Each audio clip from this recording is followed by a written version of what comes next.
नमस्कार मित्रों, संस्कार एकेडमी पीपला के यूट्यूब चैनल पर आपका हार्दिक स्वागत एवं अभिनंदन है। तो देखिए मित्रों, जैसे कि हम पिछली वीडियो में मानव पाचन तंत्र कंप्लीट कर चुके हैं और मानव श्वसन तंत्र के हम 2 पार्ट पिछले वीडियो में पढ़ चुके हैं। तो देखिए मित्रों, श्वसन तंत्र में हम श्वसन के जो अंग थे, सबसे पहले हमने मुख पढ़ा था, वो नासिका पढ़ी, फिर मुख पढ़ा, उसके बाद ग्रसनी और कंठ पढ़ा, उसके बाद हमने श्वास नली और फिर फेफड़ों को पढ़ा। उसके बाद हमने फेफड़ों के में पाए जाने वाले कार्यविधि किस प्रकार से होती है उसको बताया पिछली वीडियो में। और उसके बाद हमने डायाफ्राम पढ़ा। डायाफ्राम में हमने बताया था कि फेफड़ों के फैलने और सिकुड़ने में सहायता करता है। इसके अलावा मानव श्वसन तंत्र की जो इकाई होती है, संरचनात्मक और क्रियात्मक इकाई होती है, उसका नाम बताया था हमने, कूपिका होती है। और कूपिका पाई जाती है फेफड़े, जो कि मानव की श्वास नली जो होती है उसका अंतिम सिरा पे क्या लगी होती है, कूपिका लगी होती है। अब उसके आगे हम पढ़ते हैं श्वसन किस प्रकार से अभिक्रिया होती है, किस प्रकार से कैसे श्वसन के कितने प्रकार होते हैं, उनके बारे में आज पढ़ेंगे। तो देखिए मित्रों, आज हम पढ़ने वाले हैं मानव श्वसन तंत्र का पार्ट 3। आज हमारा श्वसन तंत्र लगभग पूरा हो जाएगा। तो देखिए, अगला है श्वसन अभिक्रिया। कि मैंने बताया था कि श्वसन जो अभिक्रिया होती है उसमें ग्लूकोज का विखंडन होता है। ग्लूकोज का विखंडन होता है तो अतः श्वसन कैसी अभिक्रिया हो गई, विखंडन अभिक्रिया हो गई। इसके अलावा इसमें ऊष्मा का या ऊर्जा का निर्माण हो रहा है, अतः ये कैसी अभिक्रिया हो गई, ऊष्मा क्षेपी अभिक्रिया हो गई। इसके अलावा अगर बात करें कि कैसे कैसे होती है अभिक्रिया, देखिए तो मैंने बताया था ग्लूकोज का क्या होता है, विखंडन। ग्लूकोज का विखंडन होता है कब, जब हम ऑक्सीजन गैस अंदर लेते हैं। यानी कि ग्लूकोज का फॉर्मूला क्या होता है, C6H12O6। इसकी क्रिया जब हम ऑक्सीजन के साथ कराते हैं तो क्या होता है, कार्बन डाइऑक्साइड। मैंने बताया था कि जब श्वसन अभिक्रिया होती है तो उसमें कार्बन डाइऑक्साइड गैस, जल के अणुओं का और एटीपी के रूप में ऊर्जा का निर्माण होता है। तो वही अभिक्रिया हो रही है। अब देख लीजिए, ग्लूकोज की अभिक्रिया किसके साथ कराई जाए, ऑक्सीजन के अणुओं के साथ कराते हैं तो हमें कार्बन डाइऑक्साइड, जल और 38 एटीपी ऊर्जा प्राप्त होती है। तो ये है ऊर्जा श्वसन अभिक्रिया का फॉर्मूला। क्या है, ग्लूकोज की अभिक्रिया जब ऑक्सीजन के अणुओं के साथ कराते हैं तो हमें कार्बन डाइऑक्साइड, जल और 38। अब आपसे कोई पूछे कि मानव में कितने एटीपी अणुओं की ऊर्जा बनती है तो क्या लिखेंगे, 38 एटीपी ऊर्जा बनती है या विमोचित होती है। अब बात करते हैं कि ये 38 एटीपी ऊर्जा बनती कैसे कैसे। एक श्वसन प्रकार का पथ होता है और श्वसन के प्रकार कैसे कैसे होते हैं उनके बारे में पढ़ेंगे। तो देखिए, ग्लूकोज जिसमें कि 6 कार्बन अणु हैं। सबसे पहले ये ग्लूकोज का विखंडन होता है कोशिका द्रव्य में। जब ग्लूकोज का कोशिका द्रव्य में विखंडन होता है तो ये 3 कार्बन वाले अणु जिसका नाम होता है पायरूवेट, ये पायरूवेट में टूट जाता है। सबसे पहले ग्लूकोज होता है, ग्लूकोज का विखंडन होता है ऑक्सीजन की उपस्थिति में, और ये प्रक्रिया कहाँ होती है, कोशिका द्रव्य में पाई जाती है, कोशिका द्रव्य में होती है। और जब ग्लूकोज टूटता है किसमें, 3 कार्बन वाले अणु पायरूवेट में। पायरूवेट एक अलग से यौगिक होता है, उसमें टूट जाता है ग्लूकोज। अब इस पायरूवेट की अभिक्रिया होती है 3 प्रकार से। वो अभिक्रिया किस प्रकार से होती है, सबसे पहले तो अगर इस पायरूवेट की अभिक्रिया ऑक्सीजन की अनुपस्थिति में, सबसे पहले पायरूवेट की अभिक्रिया ऑक्सीजन की अनुपस्थिति में, यानी कि ऑक्सीजन का क्या होता है, वहाँ पे अभाव होता है, ऑक्सीजन की अनुपस्थिति में होगी तो सबसे पहली बात ये होती कहाँ है, ये होती है यीस्ट में। ऑक्सीजन की अनुपस्थिति वाली अभिक्रिया कहाँ होती है, यीस्ट में। और इसमें बनता क्या क्या है, इसमें बनता है इथेनॉल, कार्बन डाइऑक्साइड प्लस ऊर्जा। और ये ऊर्जा कैसी होती है, 2 कार्बन वाली अणु की ऊर्जा होती है। सबसे पहली बात कर रहे हैं हम, ऑक्सीजन की अनुपस्थिति में क्रिया होती है किसकी, पायरूवेट की, और होती कहाँ पर है, ये यीस्ट में। और बनता क्या क्या है, ethanol plus carbon dioxide gas plus ऊर्जा। जो ऊर्जा होती है वह कैसी होती है, 2 कार्बन अणुओं की ऊर्जा होती है। आगे बात करते हैं, अगर इस पायरूवेट की क्रिया ऑक्सीजन का अभाव का मतलब बहुत सूक्ष्म मात्रा में ऑक्सीजन वहाँ पर उपस्थित हो, वो अभिक्रिया होती है हमारी मांसपेशियों में। यहाँ से आपसे पूछ सकता है कि ऑक्सीजन के अभाव वाली अभिक्रिया मानव में कहाँ होती है, तो याद रखना, मानव जो पेशियाँ होती हैं, पेशी कोशिकाएँ होती हैं, वहाँ होती है ऑक्सीजन का अभाव वाली अभिक्रियाएँ। और इसमें बनता क्या क्या है, इसमें बनता है लैक्टिक अम्ल प्लस ऊर्जा, और ऊर्जा कैसी होती है, 3 कार्बन अणु वाली ऊर्जा होती है। तीसरी बात करें, ये होती है ऑक्सीजन की उपस्थिति में। देखो ऑक्सीजन की अनुपस्थिति में अभिक्रिया हो रही है तो इसे बोल सकते हैं हम अनऑक्सी श्वसन, और यहाँ पे हो रही है ऑक्सीजन की उपस्थिति में, इसे बोलते हैं ऑक्सी श्वसन या फिर वायवीय श्वसन, और इस वाले को बोल सकते हैं अवायवीय श्वसन। आगे बढ़ेंगे इसके बारे में हम। तो देखिए ऑक्सीजन की उपस्थिति वाली जो अभिक्रिया होती है वो होती है हमारी कोशिका का अंग होता है जिसका नाम है क्या, माइटोकॉन्ड्रिया। माइटोकॉन्ड्रिया में संपन्न होती है कौन सी, ऑक्सीजन की उपस्थिति वाली अभिक्रिया, और कहाँ होती है, हमारे माइटोकॉन्ड्रिया में। और इसमें क्या क्या बनता है, वही कार्बन डाइऑक्साइड, जल और ऊर्जा का निर्माण होता है। यानी कि ये वाली जो अभिक्रिया है वो हमारे माइटोकॉन्ड्रिया में होती है, और माइटोकॉन्ड्रिया में होती है, और ऊर्जा का निर्माण भी कहाँ होता है, हमारे माइटोकॉन्ड्रिया में। इसी कारण से माइटोकॉन्ड्रिया को कहते हैं मानव का शक्ति गृह, मानव का शक्ति गृह, या फिर इसे हम बोल सकते हैं पावर हाउस, पावर हाउस यानी कोशिका का शक्ति गृह। कोशिका का शक्ति गृह क्या होता है, माइटोकॉन्ड्रिया होता है। क्यों होता है, क्योंकि माइटोकॉन्ड्रिया में जाकर ही अंतिम रूप से श्वसन अभिक्रिया संपन्न होती है। आगे बात करते हैं। अब देखो इसके आधार पर, एक तो हुआ ऑक्सीजन की अनुपस्थिति में, एक हुआ ऑक्सीजन की उपस्थिति में। इसके आधार पर हम श्वसन को 2 भागों में बांट सकते हैं, एक होता है वायवीय श्वसन, एक होता है अवायवीय श्वसन।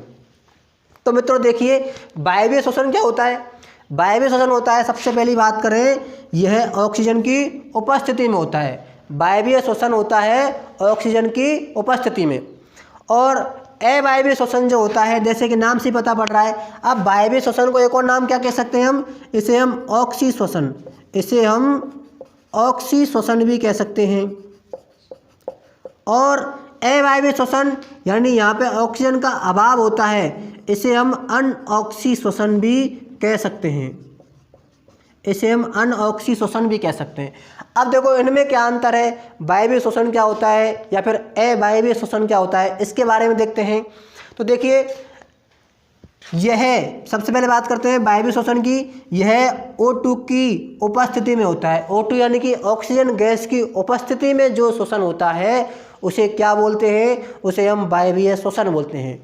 अब इसके विपरीत अगर बात करें अवायवीय श्वसन क्या होता है, जैसा कि नाम से पता पड़ रहा है यह O2 यानी कि ऑक्सीजन की अनुपस्थिति में होता है, यानी कि यहाँ पे ऑक्सीजन का क्या होता है, अभाव होता है। ये हम सब पहले पढ़ चुके हैं। आगे देखिए अब वायवीय श्वसन कहाँ होता है, जैसा कि यहाँ बताया था कहाँ हो रहा है, माइटोकॉन्ड्रिया में। इसलिए माइटोकॉन्ड्रिया के भी कौन से भाग में, मैट्रिक्स भाग में, यानी कि जो वायवीय श्वसन जो होगा वह होता है माइटोकॉन्ड्रिया के मैट्रिक्स में होता है।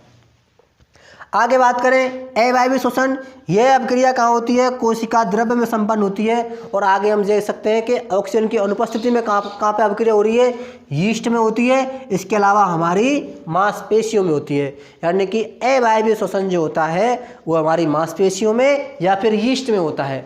आगे बात करते हैं इसमें, इस प्रक्रिया में CO2, H2O तथा ATP के अणुओं का निर्माण होता है। ये हम देख सकते हैं कि जब ग्लूकोज का विखंडन होता है तो कार्बन डाइऑक्साइड गैस, जल और ऊर्जा का निर्माण होता है। अब जबकि अवायवीय श्वसन में क्या होता है, कार्बन डाइऑक्साइड बनेगा, इसके अलावा इथेनॉल बनेगा, और इथेनॉल जो बनता है वह जाइमेज एंजाइम के उपयोग द्वारा बनता है, और लैक्टिक अम्ल का निर्माण होता है। यह वह लैक्टिक अम्ल है जो कि आप मुझे कमेंट करके बताना कि लैक्टिक अम्ल किस पदार्थ में पाया जाता है, लैक्टिक अम्ल किस पदार्थ में पाया जाता है। आगे देखिए, तो हमने ये पढ़ा वायवीय श्वसन और अवायवीय श्वसन, इसके अंतर जाना। वायवीय श्वसन होता है ऑक्सीजन की उपस्थिति में, अवायवीय श्वसन होता है ऑक्सीजन की अनुपस्थिति में। वायवीय श्वसन कहाँ पे होता है, माइटोकॉन्ड्रिया के मैट्रिक्स में होता है, जबकि अवायवीय श्वसन हमारी कोशिका द्रव्य या फिर मांसपेशियों या यीस्ट में होता है। इसके अलावा वायवीय श्वसन में कौन कौन से पदार्थ बनते हैं, CO2 बनती है, H2O बनता है, और ATP के रूप में ऊर्जा बनती है। जबकि अवायवीय श्वसन में क्या क्या बनता है, CO2 तो बनती है, इसके अलावा इथेनॉल और लैक्टिक अम्ल का निर्माण होता है। अब देखिए बात करते हैं कुछ, ये जो लैक्टिक अम्ल जो बनता है इसके बारे में कुछ बात कर लेते हैं। देखिए जब मानव अत्यधिक परिश्रम करता है या फिर व्यायाम करता है, हम जानते हैं कि जब मानव अत्यधिक व्यायाम करता है या फिर परिश्रम करता है तो उसको काम करने के लिए अत्यधिक ऊर्जा की आवश्यकता होती है। अत्यधिक ऊर्जा की आवश्यकता होगी तो वो अभिक्रिया, यानी कि जब मानव अत्यधिक व्यायाम परिश्रम करता है तो श्वसन की प्रक्रिया बहुत तेज़ी से होती है। जब आपने देखा होगा जब मानव तेज़ी से काम करता है या फिर जल्दी जल्दी काम करता है तो वो श्वसन भी बहुत तेज़ी से करता है। तो उस स्थिति में क्या होता है, हमारी पेशियों में जब मानव अधिक व्यायाम और परिश्रम करता है तो पेशी कोशिका में अनऑक्सी, अभी आपने पढ़ा था पेशी कोशिकाओं में कौन सा श्वसन होता है, अनऑक्सी, यानी कि ऑक्सीजन का अभाव होता है। हमारी पेशियों में जब श्वसन होगा तो ऑक्सीजन की कम मात्रा या फिर ऑक्सीजन का अभाव होता है, तब उस स्थिति में एक अम्ल बनता है जिसका नाम है लैक्टिक अम्ल। और ये लैक्टिक अम्ल के कारण ही जब व्यक्ति अत्यधिक परिश्रम कर लेता है या फिर अत्यधिक व्यायाम करता है तो वह थकान का अनुभव करता है। तो वह थकान का कारण क्या है, वह लैक्टिक अम्ल है। लैक्टिक अम्ल कब बनता है, जब आदमी अधिक व्यायाम करेगा या परिश्रम करेगा तो पेशी कोशिकाओं में अनॉक्सी श्वसन होगा। अनॉक्सी श्वसन के कारण लैक्टिक अम्ल बनता है और इस लैक्टिक अम्ल के कारण ही व्यक्ति थकान महसूस करता है। थकान का उत्पन्न होती है किस कारण, इस लैक्टिक अम्ल के कारण।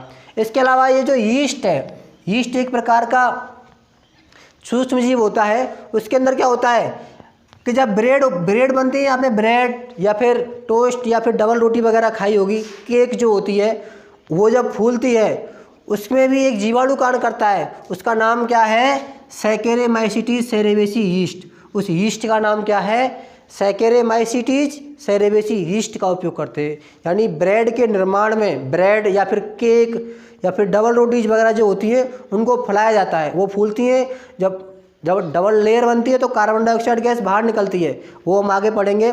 कार्बन डाइऑक्साइड गैस बाहर निकलेगी जिस कारण उसमें जालीनुमा संरचनाएं बनती हैं और वहाँ पे कौन सा यीस्ट काम आता है, सैकेरेमाइसीटीज सेरेवेसी यीस्ट का उपयोग होता है।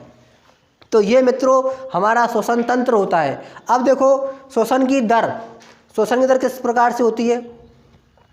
सबसे पहले बात करें एक वयस्क व्यक्ति जो होता है, वयस्क व्यक्ति वह 1 मिनट में लगभग 14 से 16 बार प्रति मिनट श्वसन करता है। यानी कि एक वयस्क व्यक्ति 14 से 16 बार 1 मिनट में श्वसन करता है। आगे बात करें सोते समय हम कोई काम नहीं करते होते हैं, पर सोते समय हमारा श्वसन जारी रहता है।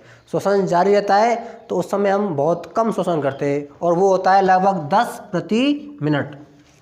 और जब हम कोई शारीरिक कार्य करते हैं, यानी शारीरिक कार्य यानी कि मेहनत का कार्य, परिश्रम करते हैं, व्यायाम करते हैं, तो उस टाइम हमारी श्वसन दर क्या होती है, बढ़ जाती है और ये लगभग हो जाती है 25 प्रति मिनट। और कोई नवजात शिशु जो होता है, जब कोई छोटा बच्चा होता है, आप देखते होंगे छोटे बच्चे या फिर कोई नवजात शिशु होता है, वह बहुत तेज़ी से श्वसन करता है और वो उसका श्वसन तेज़ी से होता है, लगभग कितना होता है, 45 प्रति मिनट होता है। और इस श्वसन दर को मापने वाला जो यंत्र होता है उसका नाम होता है स्पायरोमीटर। यानी कि श्वसन दर को हम किस यंत्र के द्वारा मापते हैं, स्पायरोमीटर के द्वारा मापते हैं। तो मित्रों ये हमारा आज श्वसन तंत्र कंप्लीट होता है। हमने आपके लिए श्वसन तंत्र प्रारंभ से लेकर अंत तक पढ़ा है। आप आने वाले कोई भी एग्ज़ाम, जैसे कि राजस्थान में या फिर अन्य किसी स्टेट एग्ज़ाम या फिर सेंट्रल के एग्ज़ाम होते हैं, जैसे रेलवे का, पुलिस का, राजस्थान में रीट का एग्ज़ाम आ रहा है जिसमें रीट लेवल 2 साइंस में दोनों में ही काम आएगा। यहाँ से क्वेश्चन आपका नहीं रहेगा, बहुत अच्छी तरीके से आपको समझाकर हम साइंस पढ़ा रहे हैं, श्वसन तंत्र आपको कंप्लीट किया गया है। तो अगर आपको हमारा ये वीडियो पसंद आई हो तो वीडियो को लाइक करें, चैनल को सब्सक्राइब करें और हमारी वीडियो पर कमेंट करें। धन्यवाद।